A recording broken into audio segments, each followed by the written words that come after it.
అన్న అసలు మీరేం చేస్తారన్న? ఎప్పుడు చూసినా ఈ అరుగు మీద కూర్చుంటారు. లైఫ్ గురించి ఇక్కడ కూర్చొని చర్చిస్తూ ఉంటాం. అసలు మీ దినచర్య ఏంటన్నా? దినచర్య అంటే ఏముంది తమ్ముడు? ఉదయం 3ంటికి లెగుస్తాను, 3ంటికి చదువుకుంటాను ఉంటారా, మళ్ళీ పడుకుని పోతాను. పడుకునేదానికి లెగడం ఎందుకన్నా?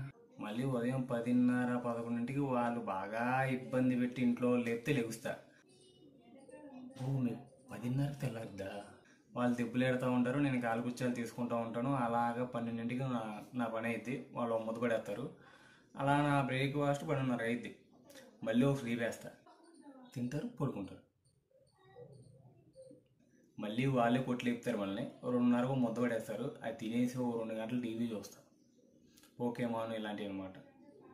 నేను చిన్నపిల్లలు కదా చూస్తాను. మళ్ళీ పడుకుంటా. సాయంత్రం కరెక్ట్గా మా బ్యాచ్ మొత్తం వచ్చింది. కాలేజీ చుట్టూ వెళ్ళిపోతాం, అమ్మాయిల చుట్టూ వాళ్ళని గెలుకుతూ ఉంటాం.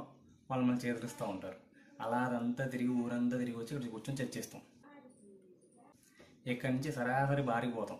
బారికి వెళ్ళి 2 గంటలు గట్టిగా తాగేసి ఇంటికి వెళ్తాం. ఇంటికి వెళ్తూ కుమ్మేస్తూ ఉంటారు గట్టిగా మనల్ని. మనకి కాగితం ఉంటాం కదా, దెబ్బలు తెలియదు, పడుకుంటాం. అది మన దగ్గర. మీకు తింటానికి డబ్బులు ఎంత వస్తాయన్నా? ఇంట్లో ఉన్నారు కదా తమ్ముడు, ఇంట్లో పెడతారు. ఇప్పుడు అంటే వాళ్ళు పెడుతున్నారు, తర్వాత మనం పెళ్లి చేసుకుంటుందిగా, అది పోయించేది. అంటే ఏంటని అర్థం? అంటే ఏం చేయర్రా?